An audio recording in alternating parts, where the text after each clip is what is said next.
The third shaking continued. The Hopi Sinum say that we have now entered the end times. We have turned our face away from peace and working as caretakers of the earth. We still continue to play with the gourds of ashes, and now we would even try to control the weather itself. This is not the first time we have displayed this type of arrogance towards the earth. The problem with this present-day society is that they think they are the only life form that exists upon this planet. They think they are the only life form in the universe. They have an attitude of, there is only us, air quoting. They are, in many ways, like ghosts having no substance. You try to touch them inside and nothing happens. They can be easily filled with anyone else's thoughts. They have no clue about how to call upon their personal power because they have none.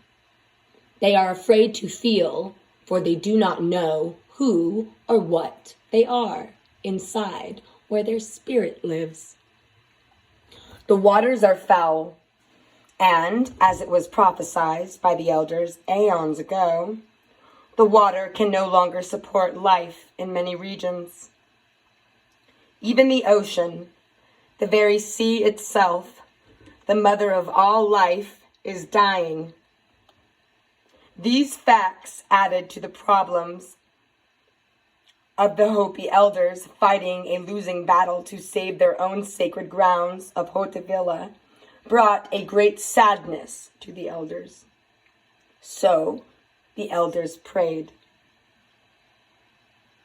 They sent their word out for people to gather and pray for the earth and ourselves as a species, to have an intervention of sorts, that all might not be lost here. In 1994, on the spring equinox, people who heard their plea gathered in many nations throughout the world. The heavens have answered us. The Blue Kachina and those who are our relatives are here. Now it is up to us. And so it is said that humankind was to be allowed one final warning. This warning was to come from the heavens. The star nations themselves would carry this warning to those of us who dwell upon the earth. This will be the warning of the Blue Kachina. If we have not yet learned to live together in harmony as brothers and sisters of the one Father and the one Mother of us all, the end times will begin.